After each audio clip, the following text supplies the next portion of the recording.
Yeah, we're soul sisters. Together we gon' make sure that you know Jesus. Right now could be your breakthrough. Just come join with us. 'Cause the Spirit might just make you yell out, Lord Jesus. Right here on the Godly View.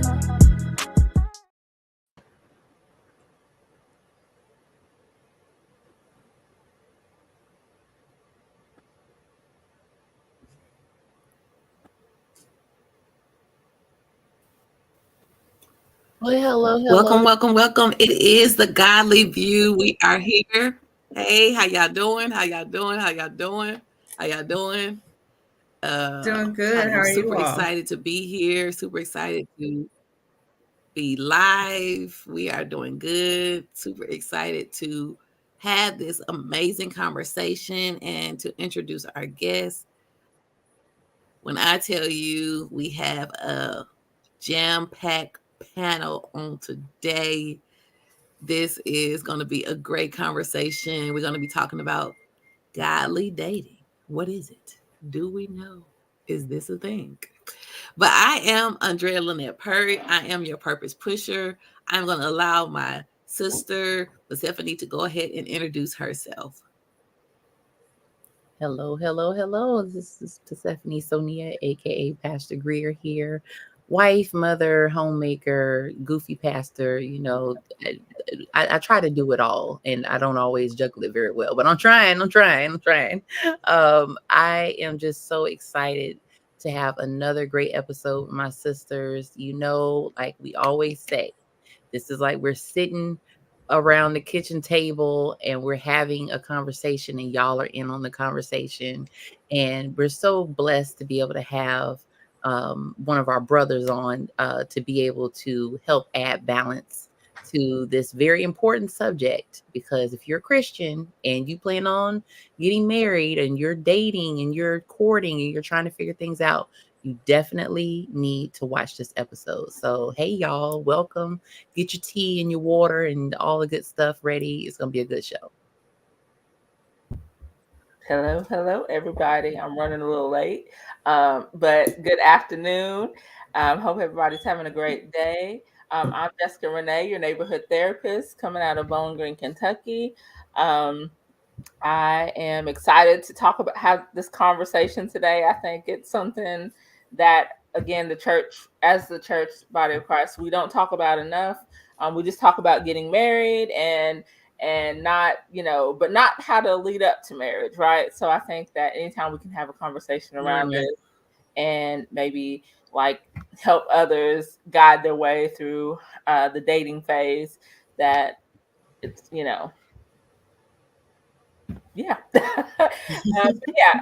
ready for a great conversation. Glad to have both of you on again, AB and Coach Tevis. Just ready for a great conversation. And I'll hand it back to Andrea. Listen, Linda, we have none other than our Real Talk Monday.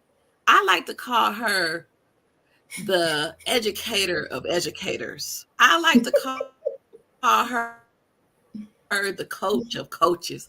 She is one of the people who I love having conversations with because she's timely. She is orderly, and she says it like she means it. She's a straight shooter. Pow. It's Coach Tevis. Welcome, Coach Tevis.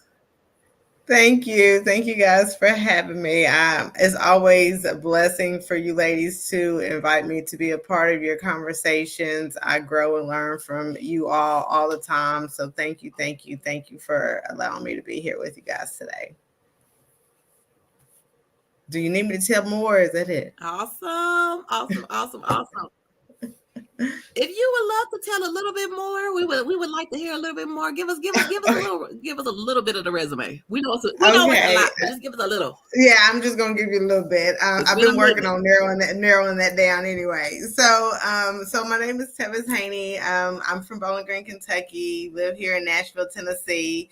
I started my coaching journey back in 2020. I have a few degrees that led me to that. The foundation is education. So I try to do all things by education because I feel that is my tool of empowering other people by teaching and training and coaching and consulting. So I do that with a lot of early child care providers, small businesses, and with maternal health. So that's a little bit about me.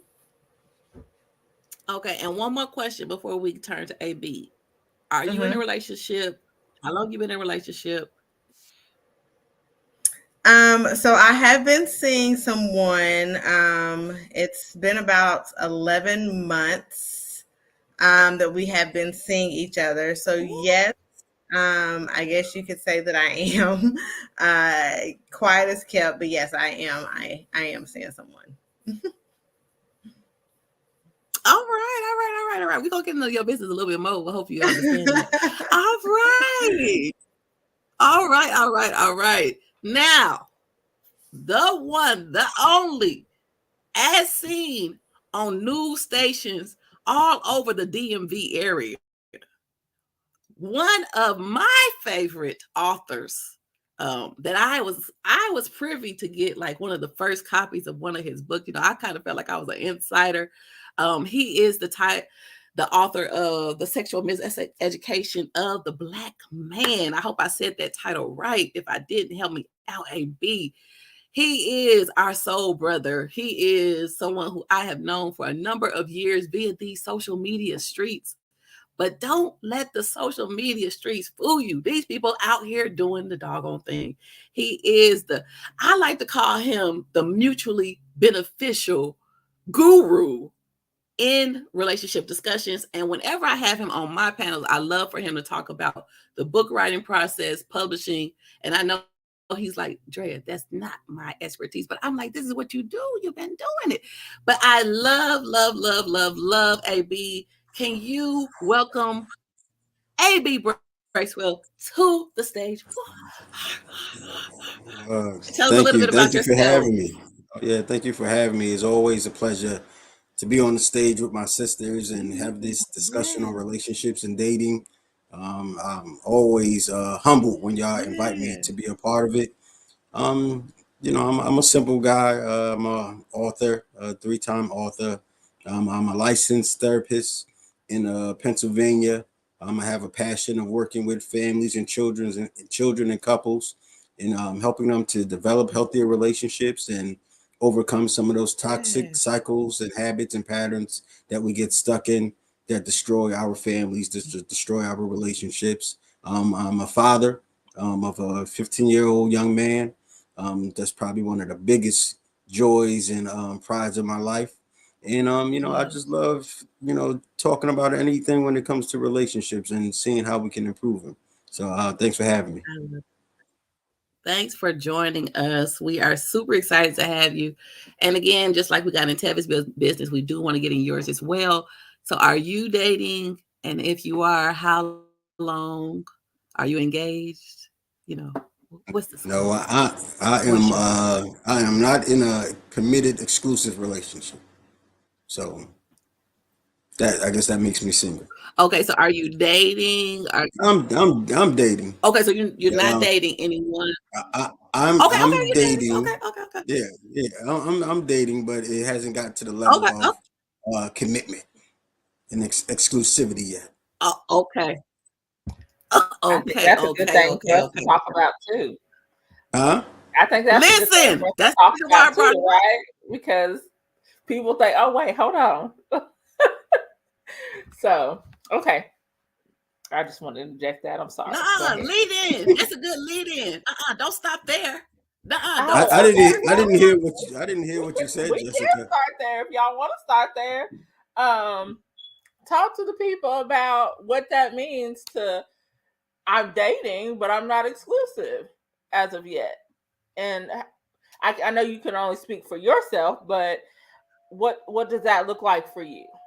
Yeah, I think for me it means that everything has to be intentional. So when I say exclusive, is not that I'm dating around. It's just that I haven't had the conversation where we are committed to each other.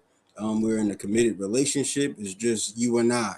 Though I prefer to date one-on-one. I'm not like the multiple dating type person. I don't have that much time, attention, finances, energy to spread around with 2 or 3 women. So I guess I do date exclusively because I like to go do the one-on-one dating. If that works out, great. If it doesn't, I can move on. But the commitment, I think, is the main thing. So we haven't had the conversation that you and I are an item. Though I guess I don't like to leave anything up to the imagination. So if I haven't had that discussion, if we haven't had that discussion, then we're not in a committed, exclusive relationship yet. We are dating, we're getting to know each other, we're going out, we're being friends, we're having conversation, we're vetting. And then for me, the next step is, okay, it's you and I, we're in a relationship. I'm not talking to anyone else. I'm not seeing anyone else. Hopefully it's the same for you. And I'm committed to you. So at this point, you would say that if she is also vetting other people, then you're okay with that because it is the same for you. And so what I hear from that, ladies, is if the man has not come to you because, right, you want to be, like you said, being intentional. If the man has not intentionally come to you and said, hey, I exclusively only want to date you, do you only want to date me? Because even in dating, you haven't said you're in a relationship, but you're dating only exclusively that person, then I think that's where sometimes people get in trouble because you're saying, well, he just said we're dating. And the other person thinks, well, like, I'm only exclusively dating you, so that's what you should be doing too.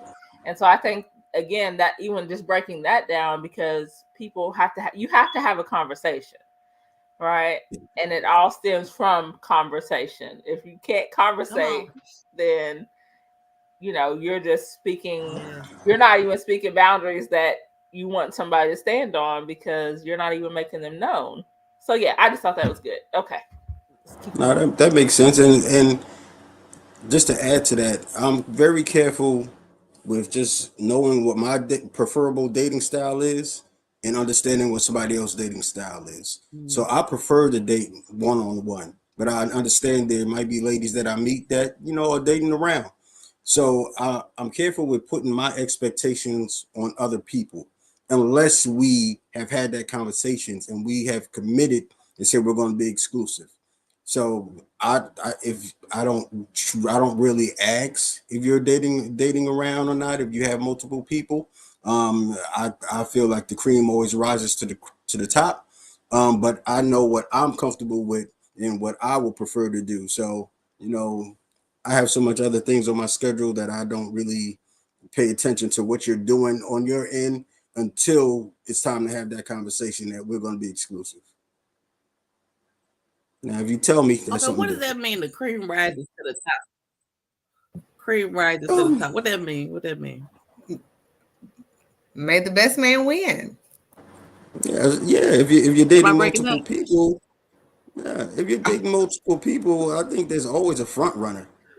Yeah, I think there's always going to be a front runner, someone that you connect to better, better conversation with, that you like spending more time with, and eventually you'll start to dedicate more time to that person than others.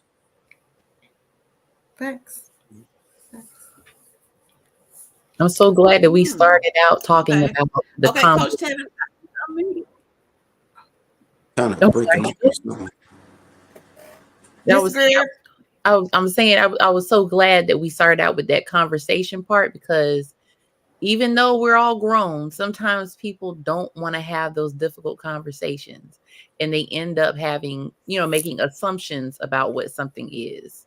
So if you are too afraid to ask, what are we doing and what are we and what are our goals, then you're not mature enough to be in a relationship. So yeah, good place to start. Yeah. I kind of echo pretty much a lot of what AB said, because I I do feel there's a difference in dating and vetting and, you know, commit, or let me say dating / vetting and then commitment. And at the end of the day, communication is to me on the top, right? I am dating someone, right? We have not officially said that we were committed. However, we know that by what we've communicated, we're not seeing other people. There's other things involved. You know, he's been married at a point in his life, and you know, everyone should heal after situations, right? I haven't been in a committed relationship in a very, very long time, so there's kind of a off balance in a way. Not that that's a bad thing, but then you know, you just have to be patient, and if somebody's worth that patience, then so be it. And if not, then you can choose to pivot, right? Again, that communication is pivotal and very important, because you have to have that clarity. I don't want to stake claims on nobody that's not ready to stake claims on me. Let's be clear on that. I definitely am not going to force something that shouldn't be. I definitely want things to be natural. I definitely want things to be organic. I do know that there's a science to things. However, everybody should be on the same page, right? When that commitment comes. So from my understanding, we're not dating other people. We are just seeing each other and communicating with each other, vetting, right? And in a conversation I had a couple weeks ago on Real Talk Monday, you know, vetting. How long do you vet? Forever, to me. Sorry, but forever, right? And I mean, you know, you will grow and learn things that you're adjusted to, and you know, things that you can tolerate or adjust to, and some things that you may not. That's per person, you know what I'm saying? But I think relationships are growing every day, whether you're dating, committed, engaged, boyfriend, girlfriend, married. It's a forever evolving things, because life is a part of everything, right? So, you know, when you ask the question, what is your definition of godly dating? For me, it's motivated by an intentional purpose, right? You are going in knowing my cards are laid out on the table.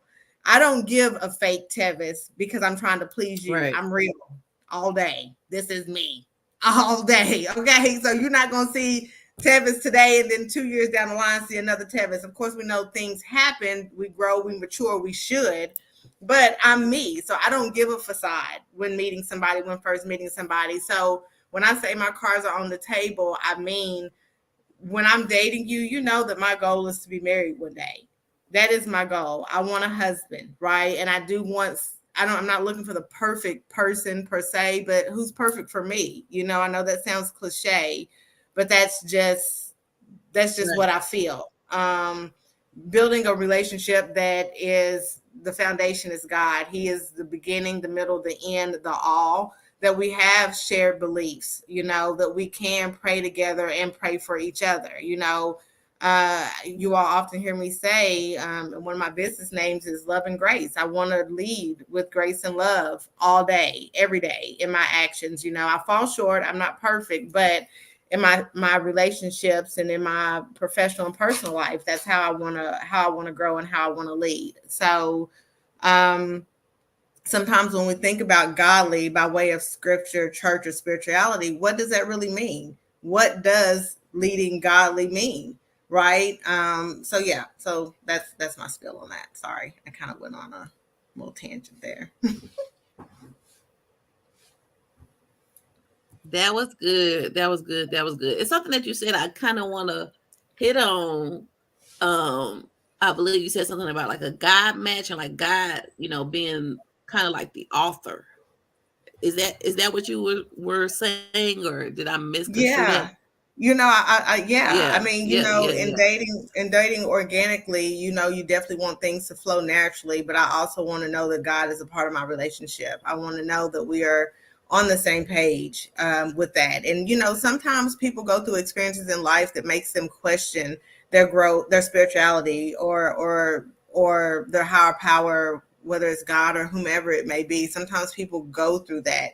And God says not to leave those people, right? Still allow your light to shine, right? It's not necessarily hard to Now if it's somebody that's downing God and downing the belief and downing, you have to be strong in your faith and in your spirit, right? But if there's somebody that's questioning and trying, it's almost like a child that you're trying to teach about God, that you want to grow up in God, and sometimes they have hard questions that kind of throw you back like, oh, well, I don't know. And sometimes you may have to go to a pastor or a friend or someone that may knows the word a little better than you to get those answers. So I say that to say that if I was to be dating someone that kind of had those questions, because, that whole equally yoked, which is one of those things we're taught in church, right? Being equally yoked. But what does that really look like? What is the depth of that? What is equally yoked? You know what I'm saying? Some people have been through things that may have caused them to stagger, to maybe turn away a little bit. Do I turn my back on that person, or am I the person that does what God wants me to do and try to lead him back to where he needs to be, especially if that's that person's foundation? That kind of goes into a whole nother spiel. But to answer your question, yes, someone to that is in shared belief with me spiritually, for sure. Awesome. I wanted to add to the point where you, Tevis, where you were talking about, I don't want to paraphrase. I'm trying to remember the ways. It's okay. About vetting. Eva, that is facts, because Cliff and I have been married. We'll be married 3 years, May 21st. And I'm still learning, dude. Like it has been, I love being married to my husband, even with the difficult moments, because we had some moments where I was like, what, who is you? Like, what is this? What is this? And, God was like, listen, he's probably looking at you too. Like, who is this? You do grow, you do change. I mean, in our almost 3 years of being married, we've experienced moving to a totally different state. We've gone through fertility issues, health issues, financial issues, getting ready to have 2 children under the age of 2. We've lived a lot of our vows, right? And with that vetting, it's not so much at this point. Of course, we're committed in matrimony, but it's not like, oh, I'm done with you. But it's more of, okay, now we're doing this dance where you're going through your stuff and I'm helping you through your stuff, and I'm going through my stuff and you're helping me through my stuff. And I can say, we can do better, but we've done really well considering all of the circumstances. But you definitely have to continue to vet everyone in your life, especially the one that you share your life, your bed, your finances, all this stuff with. And so when you said forever, I wanted to jump out my chair like, yes, forever. And there's nothing wrong with that. And it doesn't have to be this big to do. You don't have to walk around with a clipboard and be checking stuff off. Just observe and absorb. Just pay attention and, analyze it. I agree. And I know that it does look different once you're married versus when you are truly dating.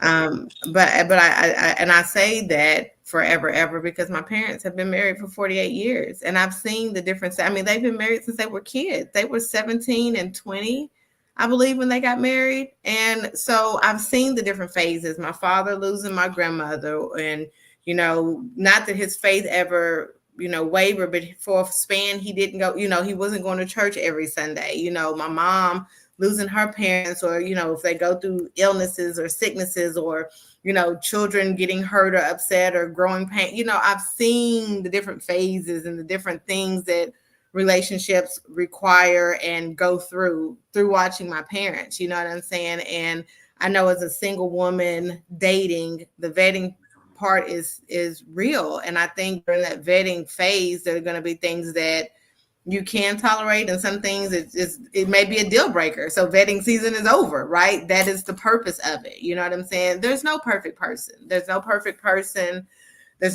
relationship. But if there is a friendship and a foundation, I believe that you can conquer, you can achieve that respect and love as well. You know, that communication, the foundation, the friendship. I think that with those 4 or 5 things that you can conquer and achieve for sure.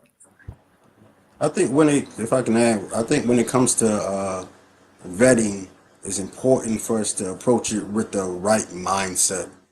For some reason, vetting has developed like the connotation that it's something negative, like we're looking for something wrong. I'm vetting someone because I'm examining them to see any red flags, to see what the deal breakers are. I believe like vetting is just really examining someone to get an understanding of them. Like I'm trying to understand you. I'm trying to get to know who you are. I'm not trying to eliminate you. I'm trying to understand why you process things a certain way, why you respond a certain way.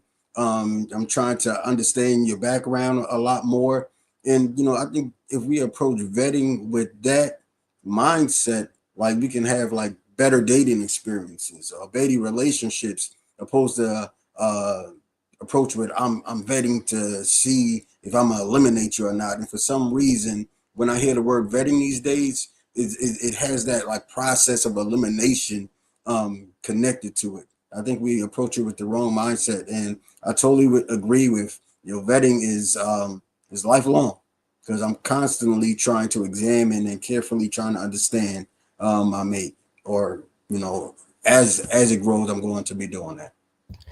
I think that's really good because, like we said, the negative connotation. And I think even in relationships, people get to, if you guys aren't haven't done that vetting process properly, you are kind of always, you're trying to find somebody who can go through life with, to do problems with, basically, right? When life gets tough. And so when I think in relationships, sometimes people they forget that it's them against the problem, not them against each other. So learning, those are those big things that you are trying to weed out. Can I even work through a problem with this person? And can I support them? Can they support me? Those types of things. But I think you make a very good point. It's not to weed out, it's to see, can I do life with you? Can I actually have a hard time, and or through good times, how can we do life together? Does your crazy match my crazy, right? Like that's basically, I had a talk with a friend. We were like, you're just basically trying to find somebody who your crazy matches with, right? Does it match up?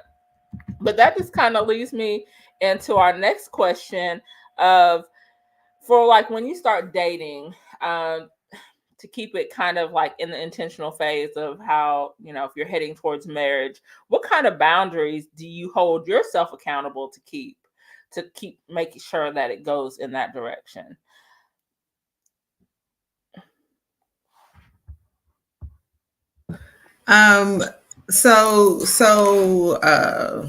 Boundaries. I guess I would say, you have to have the social boundaries, the sexual boundaries, the spiritual boundaries. And what I mean by that, with social boundaries, knowing you're safe with that person, knowing that person is going to protect you physically, mentally, emotionally, and spiritually. Again, that brings that whole communication piece in as well, right? We know that for some men, not all men, but a lot of men, that communication is hard for them. There's challenges behind communicating honestly. And when I say honestly, I'm not saying that they're lying to you, but they don't always share their stresses and their struggles because they don't want to put their worries and their burdens on you. They don't want you to worry no more than you have to, right? But that communication piece that we always say we need to be protected and feel safe, but they need to feel that as well. Men need to know that you are a safe space for them. I am an avid believer in that. I believe that we need to create a healthy space for them to be vulnerable, for them to know that they can trust us and we're not going to get crazy or spaz out. We may not like it. Our blood may boil, but we still have to keep it in a space where they are feeling safe enough to communicate with us. I know my person said to me one day, and he was like, going through something, and he said, babe, I don't want a therapy session today. Well, I had a frog in my throat after he said that. I was like, oh my God. Like, and I said, my only comeback was like, well, I am not a therapist for one, right? But I fell back because it wasn't the moment. But I think sometimes when he realizes he hurts my feelings, and he not intentionally, he wasn't trying, but I'm kind of soft. No matter how strong I appear, your girl is a little soft. And when he does that, then it'll take a few minutes, and he'll kind of start talking about it, right? And I'm thinking, are you doing it because you know you hurt my feelings, or do you really want to share, right? But let me just make sure I'm listening and say less in this moment. That's probably what he really needed, okay? Of course, he could have found a better way to say it, but I received and I just listened, and, I just said less in that moment. You know what I'm saying? So again, I had to remember it wasn't about me. It was about him. Create a space for him if he's ready to share now or tomorrow or 2 weeks from now. Just let him know that you're here to listen. He doesn't have to wear this on his own. You know what I'm saying? So then when it comes to the sexual boundaries, I have a 16-year-old. So I have not followed maybe what God has wanted me to do, right? So, when I'm in this dating world, I'm not giving of myself freely when it comes to that. That is definitely something that has to take time, which vulnerability takes time. It's not just a sexual thing, a physical thing, but giving of your emotion and your mind, that vulnerability, it takes time, and then your spiritual boundaries. When I think about that, is there a boundary with my spirituality? No, I'm who I am, and I want to lead with God in the forefront of my life. That I'm not going to be afraid or ashamed or embarrassed to lead with God, to lead with what I believe in and my desires when it comes to my spirituality and what I believe in. Limits on who meets my daughter, who meets my family. Those things take time. Me and my daughter are close. It's been her and I for 16 years, and I share a lot with her. So she definitely knows if something is getting serious versus if mommy's just hanging out, going out on a date. She's not seen anybody in my bed like that. You know what I'm saying? She won't, until it's something that there's a true foundation, So again, I think that those are some of the boundaries that we have to, for me, those are some of the boundaries that I'm mindful of when I'm in the dating space, for sure. Yeah. For me, I like to pay close attention. I should say establish boundaries around those things that really build a bond and bring us closer. So when I say that, I mean like kindness, respect, gentleness, speaking to each other in a certain way where it doesn't cross the line, where we're not, being abusive, or we're not demeaning each other. When I say kindness, just the way we treat each other, we approach each other with a level of empathy and sensitivity, and we're not crossing the line with that. I think that for me, that's very important, on the way you respect me, the way I respect you. Because if we cross certain lines, we don't know where that might go. If I start to talk to you just because I'm angry, if I start to speak to you out of anger, and I start raising my voice, or I start using profanity towards you, that can just really spiral to somewhere dangerous. So I like to keep boundaries around that, with gentleness. Even as a man, I like to be spoken to gently by my woman. I don't like to be spoken to any type of way, and I return that favor, because I know she doesn't want to be spoken to any type of way. Even if you're angry at me, even if you have an issue, if you're frustrated with me, like, let's sit down and communicate about this, and don't come at me yelling and arguing and fussing, and I will not come at you like that either. And I think those things are so important to me when it comes to boundaries. Just the way we treat each other, and the way we talk, the way we communicate, the way we view each other. I try to put boundaries around my mindset when it comes to somebody I'm dating, and not because when you're dating someone and something negative happens, you can have the tendency to start to put that person in a negative perspective and just sit down and think about all the things that they did to upset you, all the things they did to wrong you. And before you know it, your whole mind is just toxic and polluted towards them, and you guys are growing apart. So I try to put boundaries around the way I view someone I'm dating, the way I think about them, so I don't start to resent them or start to, hold them in contempt for anything. So a lot of the boundaries is just our interaction, my mindset around them, the way we talk to each other, our level of respect and kindness for each other. Of course, there's other things as well, but I think those are the things that builds a healthy relationship with someone else. Say that again. I say I need you to elaborate. I think it's a little lag on my end. Okay. Which part exactly? The part where you said the way we view each other when something bad happens. How do you have a mindset where I'm not going to allow what happened to change my view of you? I have to look at the person in their totality. Like someone if I'm dating someone, they can say something that gets on my nerves or something that frustrates me. And if I let that kind of dwell in my spirit, dwell in my mind, and then it'll start taking me back to other times where I felt frustrated or angry. And before you know it, I'm just looking at you as a bad person. You're a bad person. We shouldn't be together. So I have to guard my mind against doing that. And I think that comes with conversation and trying to understand the person. Like, okay, why do you talk to me like that? Why did that come out your mouth? And tell you how it made me feel. And the hope is that you can receive that and try to change it and try to avoid it. But it's so easy to let your mind wander and look at your partner in a negative way when your feelings are hurt. Because our emotions can't be trusted sometimes.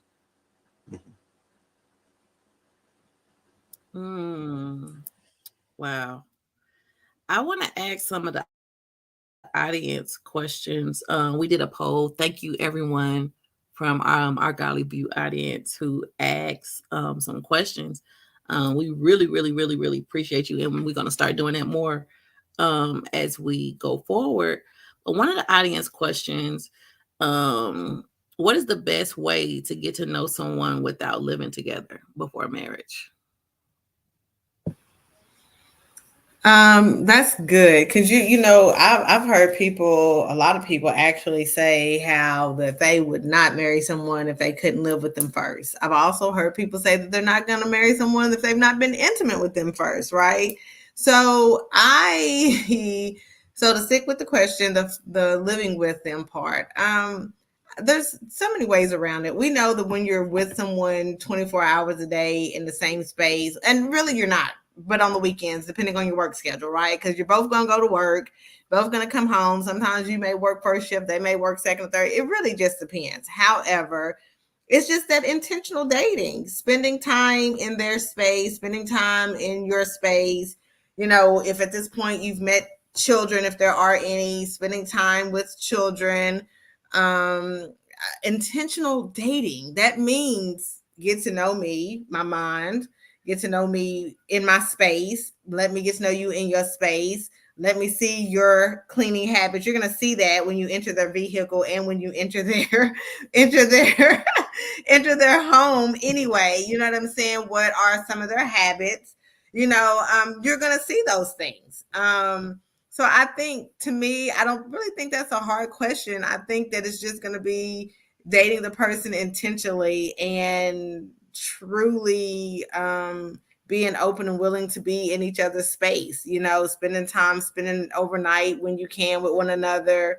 If that's something that you guys are okay with, But that would be my thing. Just that intentional dating, that time, that quality time, with routines. You're gonna figure out your routine. If it's coming over and having dinner with one another, if you taking turns cooking and spending time in there to the space during the week. I mean, there's so many different ways I think that you can do that. And I think another thing, when you say intentional dating, that means not just going out to eat. Right. Intentional dating, not just going to the movies. Like, do something that you can get to know that person with. One of the things that I know I did with the person who I'm dating is I went, we did a date at one of his games that he is a referee at. And I got to know some of the people who he's around. I got to see some of his people. I also went to one of his other jobs and got to know like his coworkers. And we had like a little cafeteria day at one of his lunches. And I got to see his interaction with other people. I got to actually see how he treats people on his job. I got to see, his mannerisms towards other people. And I think like really, really, really taking the time to find out what that person likes. Like, what do they like to do, and do those things. However, I do believe, just my opinion, I do believe that there is some things you will not find out until you live with someone. I feel like, and I know Pastor Greer, you might could speak more to this, but I feel like it's some things like you're not gonna see until you waking up in the morning, smelling that different breath, seeing that different, face.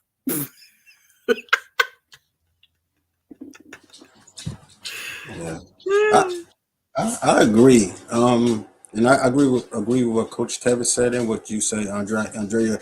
And when I hear that question, I always wonder, like, are you able to find out all that you need or everything you need to know about a person to commit to them without moving in? Like, if morning breath is going to stop you from being in a relationship, then you're probably not ready to be in a relationship. If because somebody leave their underwear on the floor is going to stop you to be in a relationship, you probably shouldn't be in a relationship right now. But do you know their character? Do you know the qualities? Do you know their intentions? Do you know like those real things that make a person who they are? And you don't need to live with a person in order to find those things out.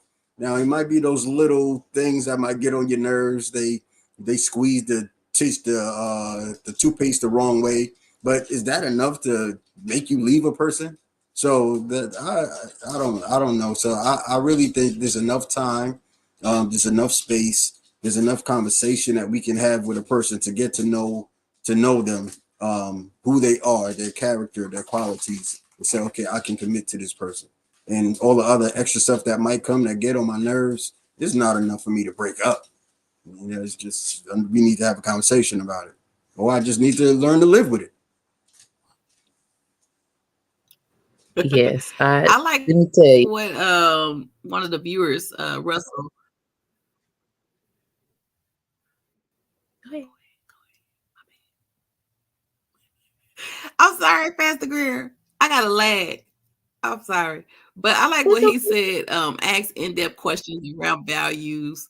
If values and visions for life is aligned, all the other stuff is negotiable and adjusting can be made.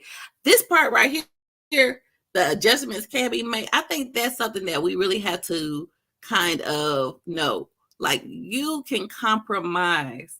And I think it's something that you said in one of your books that you wrote, AB, about the mutuality and how when things are mutual, you're able to compromise. Do you know what I'm talking about? Yeah, definitely. It was actually about just compromising.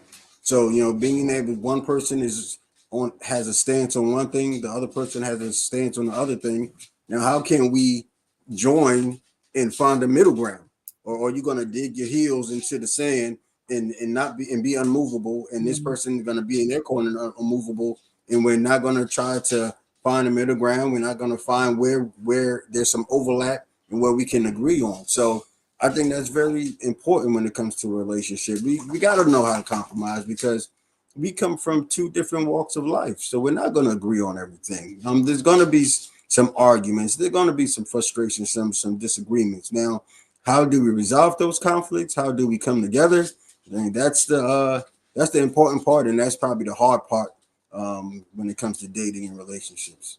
But yeah, compromise is important, and the sacrifice part. Like maybe I can't compromise. I'm just gonna have to sacrifice my stance, because what she believes in now, she stands on that way stronger than what I believe in. So I'm just let my side go, and we can go with that. I just have to make a sacrifice on this one, and hopefully it's a two-way street. She sacrificed on some things as well.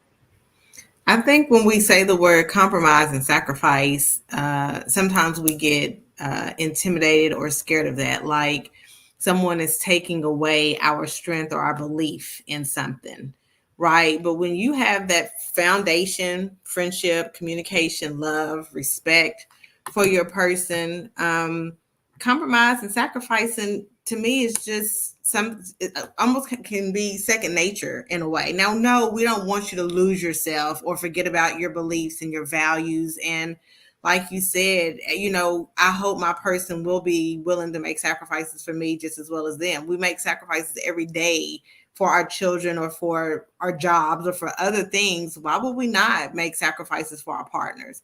Why would we not want to just come to a compromise? And you may roll your head, roll your eyes, and stomp your feet, because you may not want to, but at the end of the day, I'm doing it knowing that if the tables was turned, I know he got my back. I know he gonna make that sacrifice for me, right? So I think that we shouldn't take compromise and sacrificing as being losing yourself, losing your soul. You're selling your soul to your partner because you're compromising or sacrificing. I don't think that we should look, it shouldn't be, shouldn't feel like that or look like that, I guess I should say.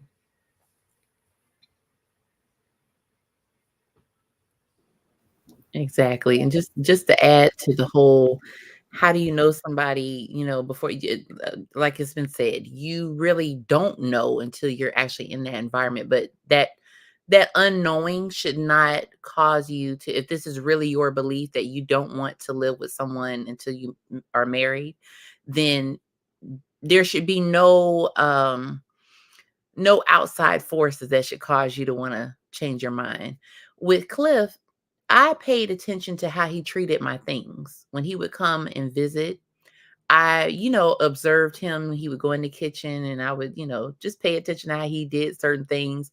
And then when we went to visit mom and dad, when I met them, and then we went to Nana's apartment when he met her, I paid attention to how he moved in other people's spaces, because there's some people that don't even respect other people's things, let alone their own. And we lived 45 minutes away from each other. So he would come and visit me a lot, and we spent a lot of time in my space. But when I was with him in other spaces, I definitely paid attention to how he moved in other people's spaces and the respect that he had. Even, when we went out in public, when we went, out to eat, or if we went shopping or something like that. So you can definitely get to know enough to know a person's character, because the character is so important, because your character should not be moved by your circumstances. You should still have the same character that you have, no matter whether you're mad at somebody or whether you're going through something. It should be relatively balanced and constant. So pay attention to the constants more so than, I wonder. And then with me, I have certain cleaning habits. I have to mop a certain kind of way. I have to sweep a certain kind of way. So, Cliff, it took him a minute to be like, oh God. So, but compromise. With me being a homemaker, there's just certain things that I like to do in certain ways. I like to do certain things. And, God bless him. He's adjusted very well. But of course, I want him to be comfortable. because this is his home as well. So it's all about making sure that there is enough compromise, enough balance, but there is a way to know enough about somebody without living with them and without sleeping with them. So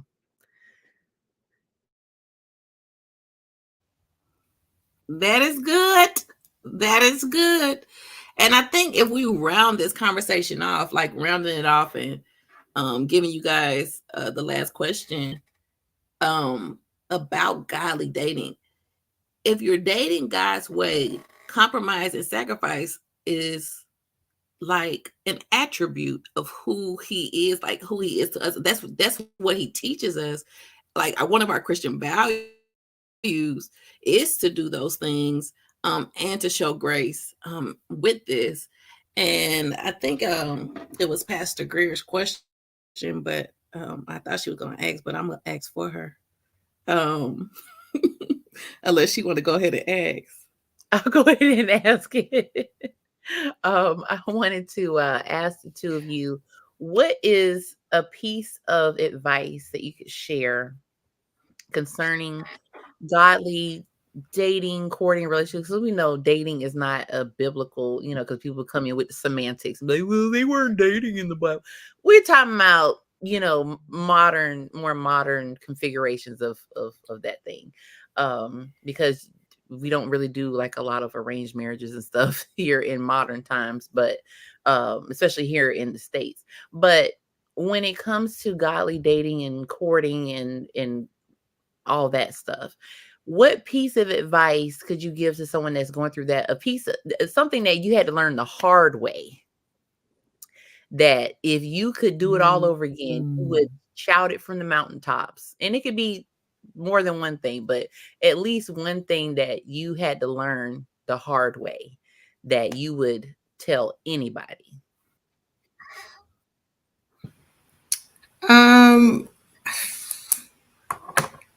I know we didn't really talk about the question, so forgive me if I make us go over our time a little bit.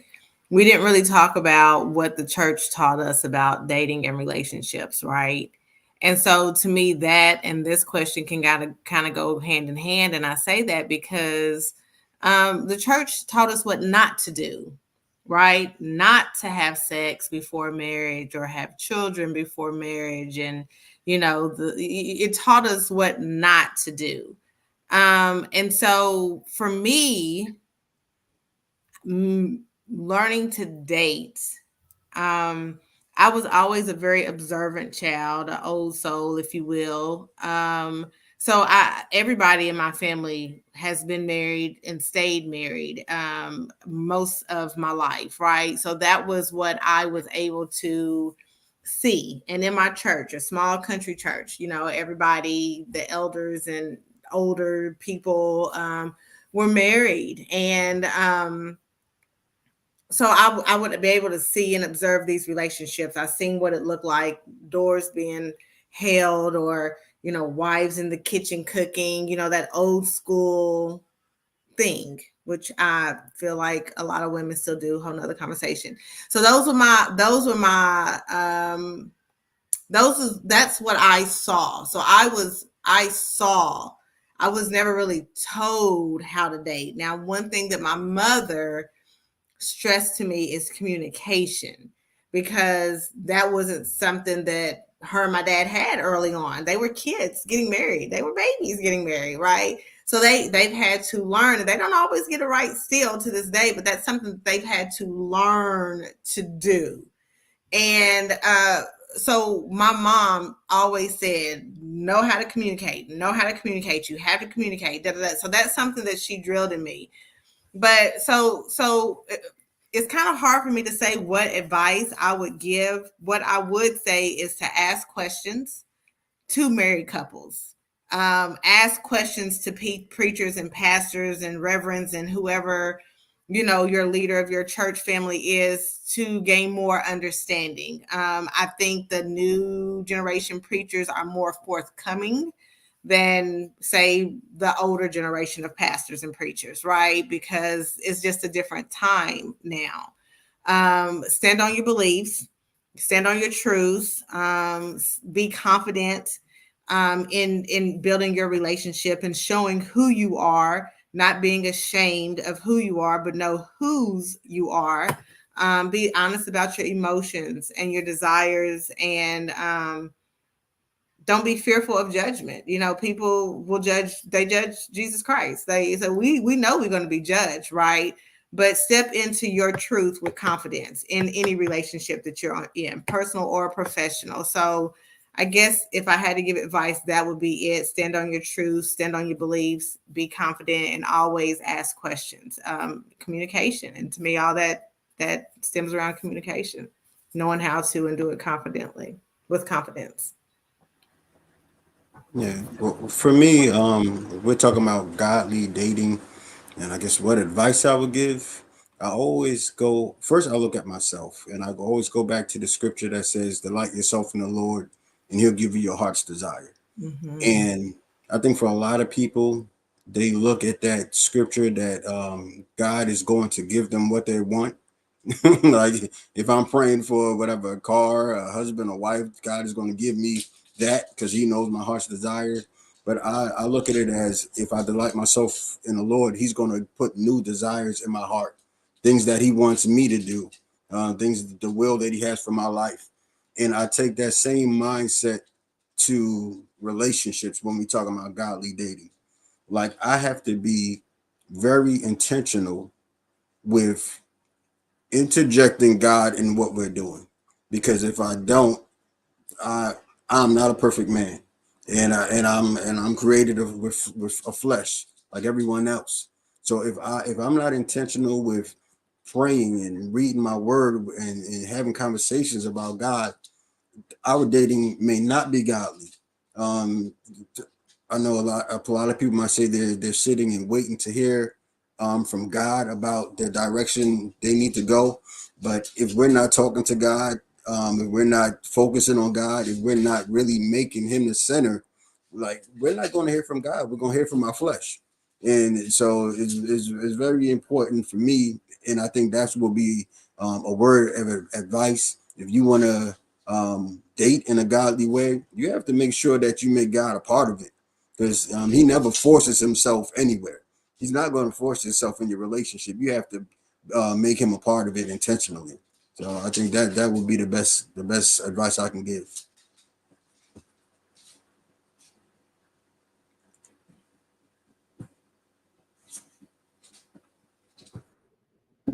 Thank you guys so much for giving your advice. We did have a couple more questions. However, I want to value your time. So let me know if you guys have time for one more question or if we want to go ahead and wrap up. Y'all ready? Y'all say we here. We doing this thing. Okay. So this question was a statement, and then I added the kind of question on the end. So I'm going to read the whole thing. It says there's definitely a distinction between how people who have certain values date versus people who don't have certain values conduct themselves while dating. Does values make a distinction on how you date and how we should date? Can you repeat that the last part of the question again? Can you repeat the last part of the question? Does values make a distinction of how you date and how we should date? I would definitely say they should. They definitely should, and they will, whether you choose to or not. Like your values are a part of you. So you can try to ignore it as much as you want, but if your values don't match up, there's going to be conflict. You can try to overlook it, but it's going to be there. Just to give a quick, I guess, story and an example. Yesterday, I was at a singles gala, and it was a Christian gala. So it was non-alcoholic. They had like mock beverages, and it was a lot. It was focused around pure dating, I guess. And one of the gentlemen came in. He didn't know it was a Christian event. He was just invited by someone. And as soon as I told him, like, oh yeah, this is a Christian event. They have mocktails over there. There's no alcohol. He stayed for like 5 minutes and he was gone. He was gone. But that's because his values were different. And if he would have stayed throughout that event, he would not have had a good time. He probably would have had some judgment towards people. That it probably would have been some conflict. But that's because he didn't. I can't say that he wasn't a Christian, but in that moment, he did not have the desire to uphold any Christian values. He wanted somewhere where he can get a drink. He wanted somewhere where he can possibly take a girl home that night, because his first thing was like, hey, how are the girls in here? And I'm like, well, it's a Christian event. So just to wrap that up, like your values mean it all. Like, and if you don't share values with someone, then that's probably a good sign that y'all won't be in alignment when it comes to a relationship. Okay, and I want to kind of add a little bit more to this, to get some more insight from both of you. What are 3 values you feel like every person should go in to a relationship with as a Christian?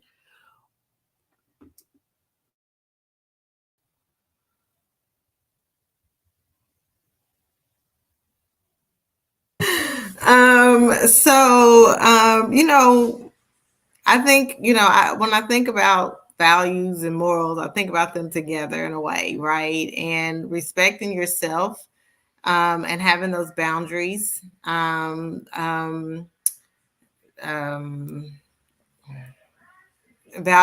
the importance. I mean, what is for every person is different. So my values are valuing myself or respecting myself, right? And respecting the other parties. Being able to appreciate a person's ability to communicate and to interact with others. I value how someone treats their mother, their sisters, their daughters, right? I want to observe what that looks like to them. So I think it's kind of hard for me to answer that and sum it up into 3 things because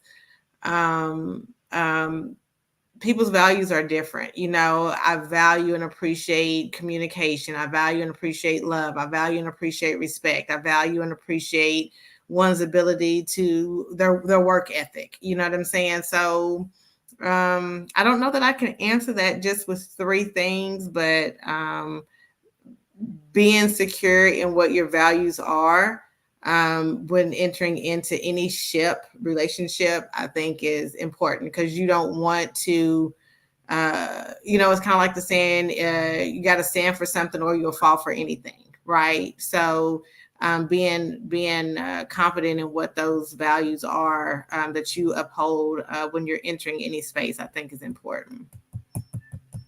Sorry, I couldn't answer that one good. I think you answered it real good because you go ahead. The first thing that came to my mind when you said 3 things, I thought of Jesus and how they described him: the truth, the light, and the way. And I think those are the values that we need as Christians when it comes to relationships. Like it has to be truth. Honesty is like key. We have to look at Jesus as the light, so our behaviors, the way we govern our lives has to be centered around him. He has to be the one that's, I guess, shining on our relationship, and we have to try to do things his way. Another thing I would add is forgiveness. I think we have to have the value of forgiveness because that is why he came here. He came to forgive us of our sins. So we have to learn how to forgive our mates as well. We can't hold grudges and carry that around. We can't hold a bunch of resentment and carry that around towards them. So that's the first thing that popped in my mind. Like, we have to be truthful. Jesus has to be the light in our relationship. We have to walk in the way that he wants us to walk. And of course, his ultimate goal was to forgive us for our sins. So, that's good. I'm gonna ask one more question. Since both of you have children, how do you feel about dating someone without children? Would you do that, or is that something like? And then, okay, so this is a two-part question. How do you feel about dating someone without children? And then, how do you create, I guess, a safe place for that other person as well as your child, in connecting them, I guess, as you go forward, like when you get committed, or like, what does that process look like? And can you kind of walk someone through what to do?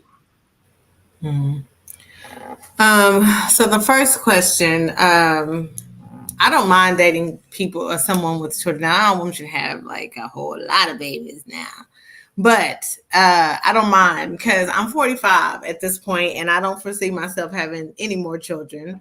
My baby is 1.5 years from graduating and going on to college, and I'm just trying to live my best life, travel. I mean, you're going to always be a parent. That ain't going to change. She's still going to be in my pockets, but just a little less responsibility, right? I don't have to worry about you being at home and, all over the place. Anyway, a little less responsibility. The worry stays the same, but a little bit less responsibility. So for me, dating someone with a child or children is not a big deal. Again, no, we're going to have to cap out at a certain number. I don't want a whole lot of children, and I definitely don't want a whole lot of mothers to children.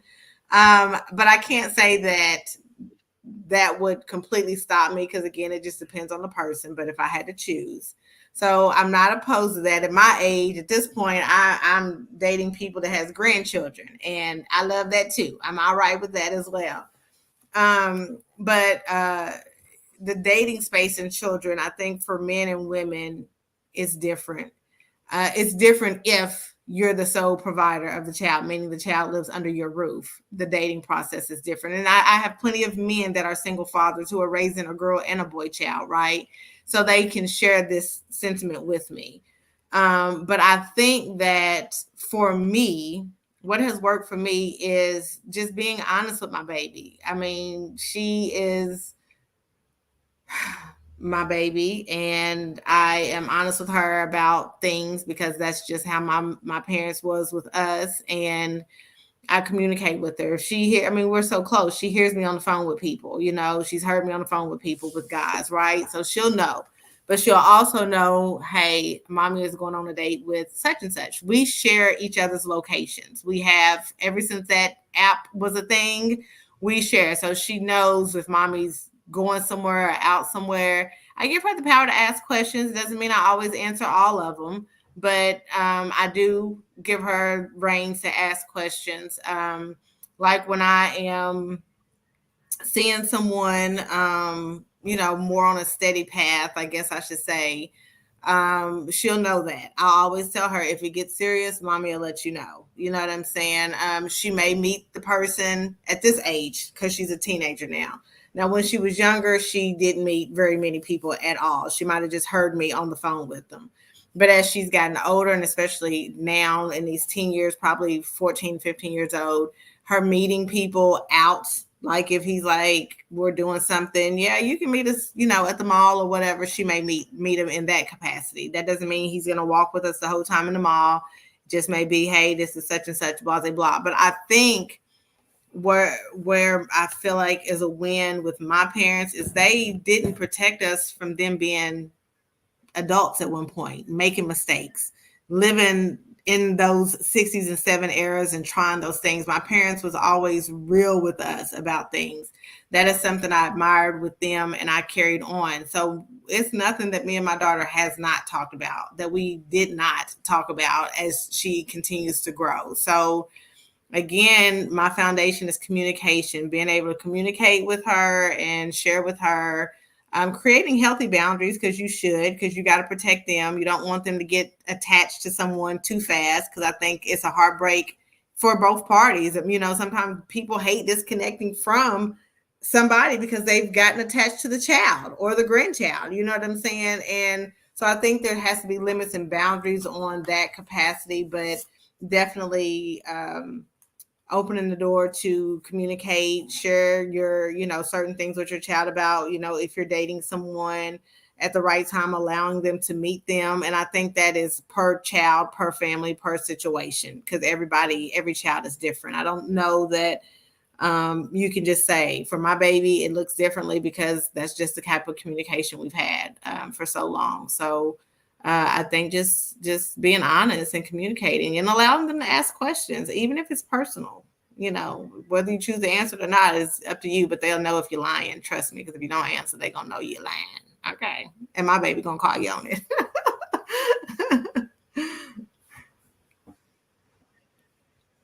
Yeah, for me, let me make sure I heard the question right. Did you ask how do we feel about dating people that don't have kids or have kids? Yeah, that don't have children. Oh, that don't. I thought you said have. Okay, go ahead though. Okay. Yeah. For me, I have no problem dating someone that doesn't have kids. That's not an issue at all. I think that my main concern is, are you understanding that I'm a father?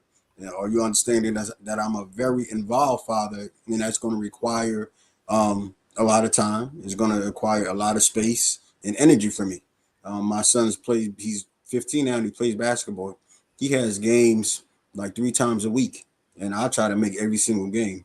So you understanding that if we're at a certain level in this dating phase where, you know, you're not coming to the games, that, you know, that's going to take up a lot of my evenings. Are you understanding that, you know, I have to pick him up? Are you understanding that me and his mom, we have a good relationship, a good co-parenting relationship, and that's all that it is?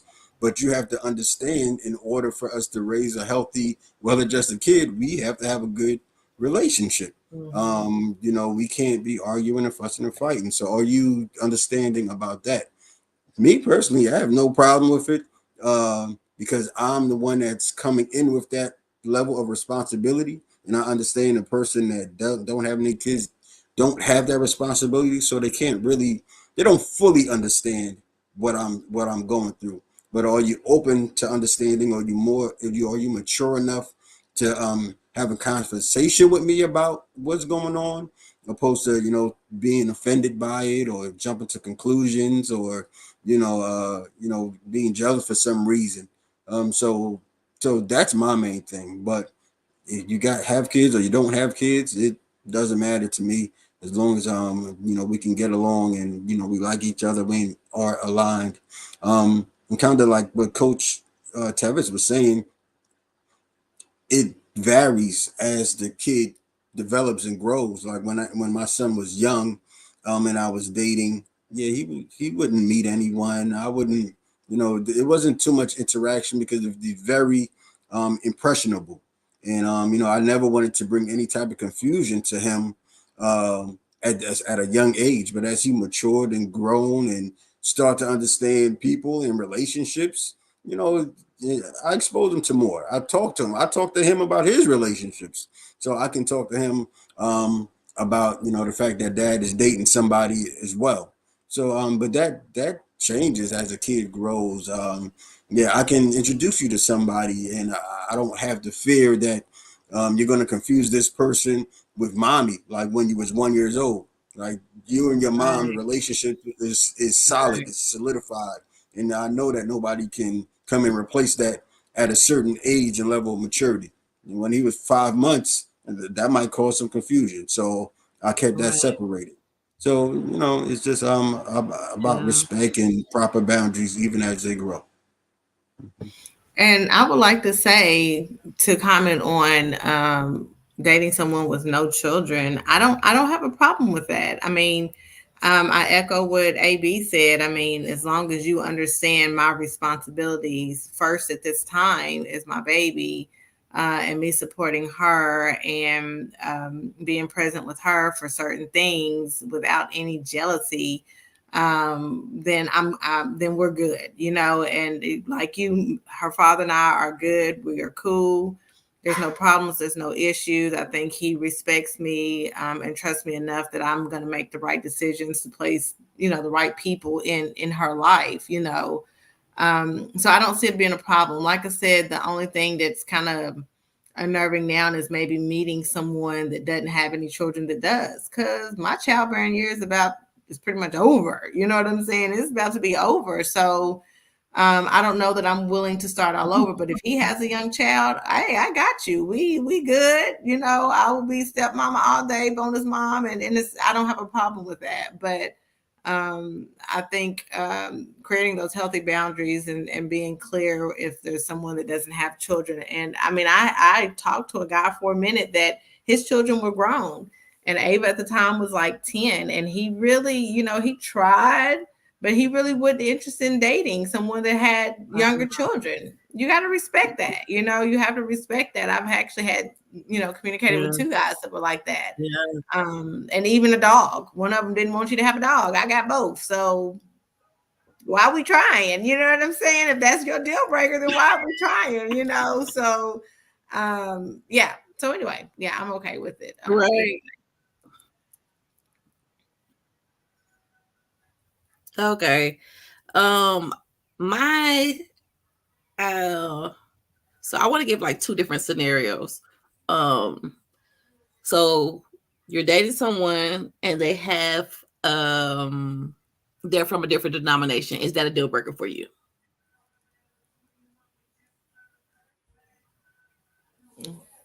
Maybe you go ahead. No, my answer is simple. No, it's not. I don't see it being a problem. If I'm thinking of it in this moment, I don't foresee it being a problem. Oh, there's a delay. Sorry. Okay, so I got another one. You've been with your partner for a little while, and you find out that they cheated in their last relationship. It's not something that you're happy about, but how would you go about having the conversation with them moving forward in this relationship?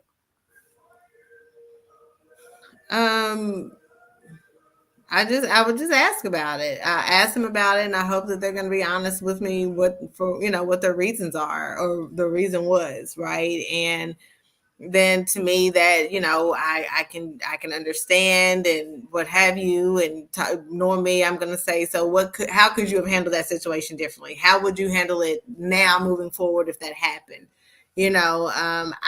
Everybody's different. Every relationship is different. Just because someone did it with Jane before you doesn't mean that they're going to do it to you. You know what I'm saying? Hopefully maybe they learned something from that situation. And again, a lot of times when people cheat, there's a communication breakdown. There's a space of uncomfortableness or not being satisfied, and your partner can't know that you're not happy if you don't communicate that with them. You know what I'm saying? So I don't think that I would. I mean, of course, your guard's you're gonna have your one eye open. You know what I'm saying? But I don't think that I would hold it against them per se. Yeah, I've actually been in this situation before. Okay, we got some audience feedback. The young lady told me that she had cheated in a relationship right before we were in a relationship. And to be honest, I didn't. Sorry, my dog is in the background. I didn't have a huge problem with the fact that she told me she cheated. I had a problem with her attitude towards the fact that she cheated. She spoke in it as if like it was justifiable. Yeah, like he treated me wrong. He was neglecting me. So yeah, I stepped out, and she was not regretful. She was not sorrowful for it. She did not seem like it was the wrong thing to do, no matter how you felt. And that's the issue I had with it. So, because, I understand things happen, people do some things, but what did you learn from what I think is a mistake or what I think is wrong? Or are you holding it like a badge of honor? And she wore it like a badge of honor. And that's the part I didn't like, and, which was a red flag to me.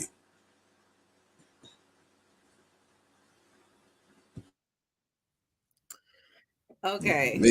She probably thought that was after dating. No, I was just going to say, maybe she thought that I was going to say, yeah, you should have cheated. I was just gonna say maybe she thought I was gonna cheerlead her on, and yeah, you deserved better or something. But I was like, nah, that wasn't cool. Right. Okay. After dating for a couple of weeks, you make plans for your partner to meet your best friend. Afterwards, your friend pulls you to the side and explains that they don't like your partner at all. Would you end this relationship or would you have a discussion? I wouldn't end my relationship because she's not the person that's going to be in a relationship with him. It's going to be me.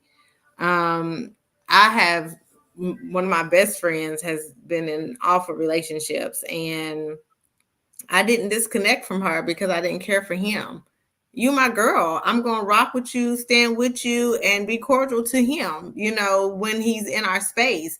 Even though he knows I don't care for him, I would never, he only knows that just because he knows he's wronged her, not because I've ever mistreated him. You know what I'm saying?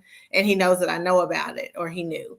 But right. if my girl told me, I would receive what she's saying, try to get an understanding of where it's coming from, and keep my eye open, but I wouldn't just disconnect just because my homie was just like, I ain't feeling him. Okay, girl, that's on you. And, he's been good to me thus far, and let's keep it, I'm going to keep it going until I know better, So no to that answer.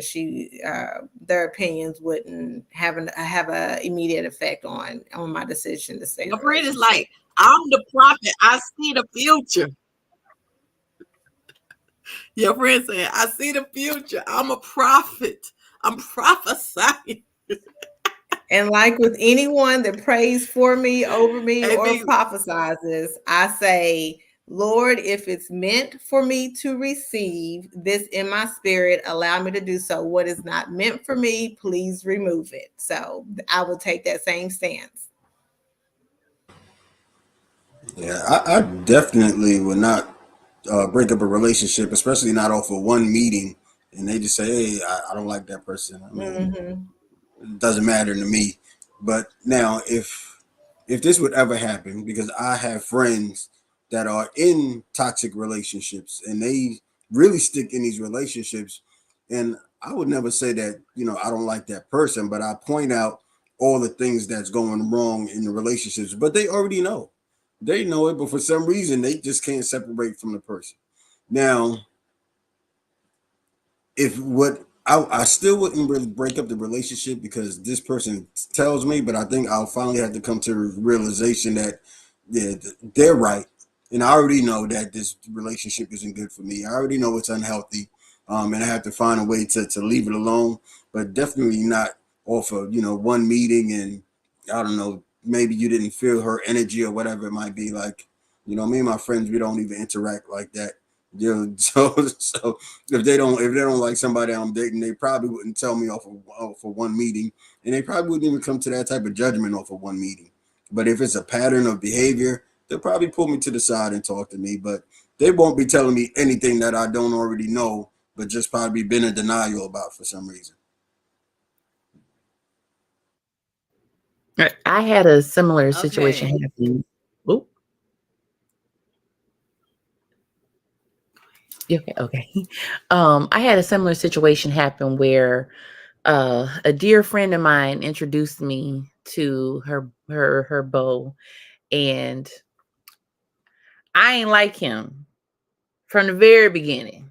But I was trying to, I kept it, I kept my poker face on. He had what the old people call that takeover spirit. I ain't like that because she's very, chill and very easygoing, and he would just came in like he was trying too hard, and I'm like, okay. So as time went on, I was observing certain things. She would tell me certain things, and I knew there were certain things she wasn't telling me. But even with, as Cliff came into my life, he peeped game immediately. So we both didn't like him. But again, we held our peace. I had a maybe 2-hour conversation with her one day about about this individual, and I felt like she was coming to a point where she was like, I think I need to end this. And it still went on for some months. But she had to come to the realization on her own. And when she did, instead of being like, girl, I knew from the I was like, oh God, I'm so happy. I'm so happy. You really have to be careful how you express displeasure in who someone is dating, because no matter what the relationship you have with that person, you can end up pushing them closer to that person. And it then becomes like a Bonnie and Clyde situation, like, it's you and me against the world, and just like, ugh, toxicity. So be very careful, even when you feel in your spirit that someone is not right for someone that you care deeply about. You have to, first of all, pray and ask God to cover that person until the scales are removed from their eyes. And I did, and I would, it took a long time, way longer than I would have wanted to take, but she finally saw the light, and thankfully now she is married to someone that is great for her. So patience, and when that person finally comes around, do not dog them out and be like, see, I told you, you would have listened to me, you would have gone through. They already know. Just leave that alone. Just celebrate. Just like the prodigal son was celebrated by his father when he came home, and his father didn't take time to be like, so you went out and you did this and blah, blah, blah. He's like, no. Come on in. Just glad to have you back. So.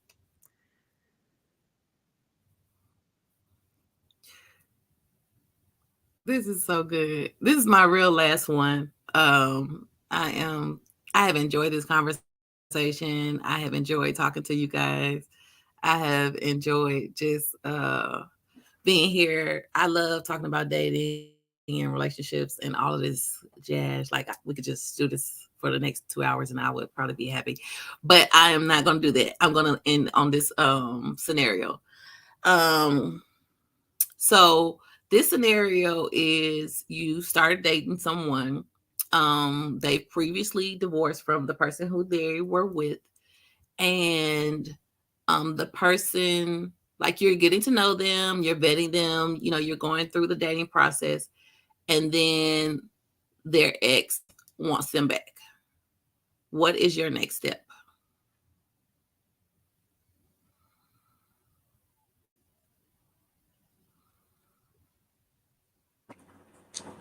How long have you been dating? Go ahead. I'm just wondering, how long have we been dating? How serious is this situation? You haven't been dating long. I think the bigger question is, how long have they been divorced, or separated, or both, I said and/or. So yeah. Yeah. So your first question would be. My first thought would be, hey, go ahead, AB.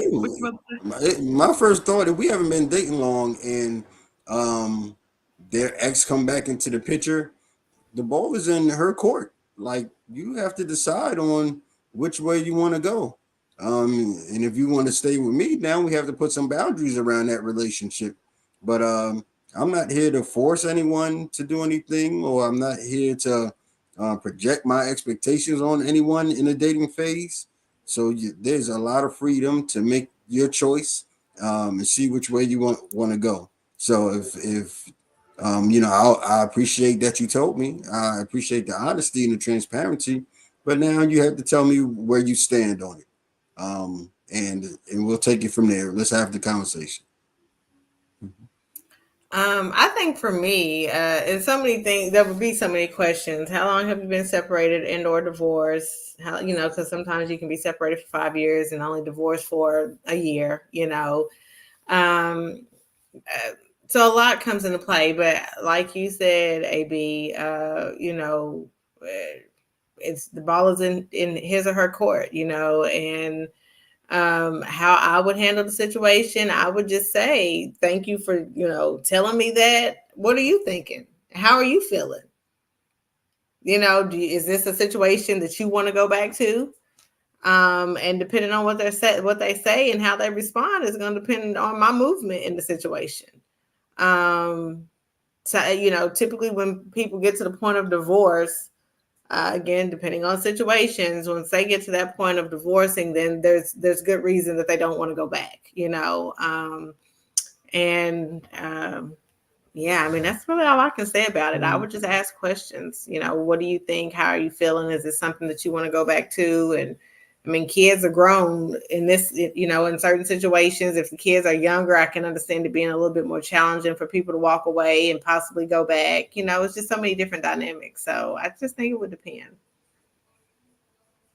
But I can't force them to be with me, and I'm not going to. So. I love that. I love it. I love it. I love it.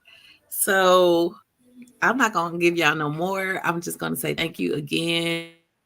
And if you guys can tell how we can reach out to you guys, how can they find you? What do you have coming up next? I know we have the Godly View Soul Brothers, and Tevis, you have your shows coming up. So give the people some information about you guys, and we're going to wait for the Rev to come on in. Okay, so you can find me on all social media platforms under Savette Coaching. Some of them is Savette Coaching. Some of them is Savette Empowerment Coaching. And Savette is just my first name spelled backwards. I am a part of Real Talk Monday. I have also recently joined a new podcast called Crucial Church Conversations. We dropped one on Thursday. There'll be another one sometimes this month here with you ladies. And then James and Kingdom Boss, Reverend James.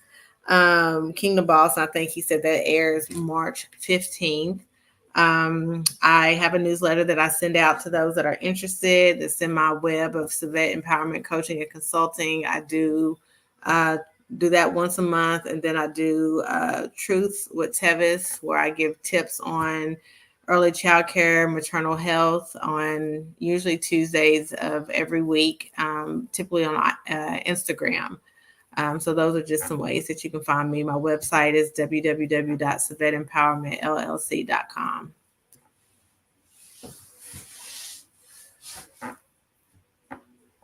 Hey, thanks for having me again. Always appreciate these conversations. Definitely learn some stuff, and hopefully I can drop something in the minds of those that are watching. On social media, you can find me under AB Bracewell, Instagram or Facebook, or YouTube. Or as far as my website, you can go to Embrace Wellness Therapy. If you're interested in having any type of workshops, or if you're interested in any counseling services, you can find me on there. So those are the two places you can find me. Next Saturday, I'm excited about, I guess this might be our first show with the Soul Brothers of the new season. So I'm excited to join with my brothers and talk to them. And yeah, so just follow me, AB Bracewell, on all social network platforms. Yep. It has been another awesome episode tonight this afternoon. It's hard on me getting used to saying afternoon because the Godly Viewers always came on at night. So getting used to them coming on in the afternoon is a little bit of taking a little bit of getting used to for me, but we're working on it. But we definitely thank you guys and women, but young lady and young man, for coming on and helping us out on this afternoon, and blessing us with all of your wealth of knowledge. As Tevis said, she is on Real Talk Monday, and also you can catch her on the web from the web on March 15th. That episode will drop at 10 a.m. Central Standard Time, and on all major podcasting stations. And as AB said, look, the brothers are coming back on Saturday. We are excited.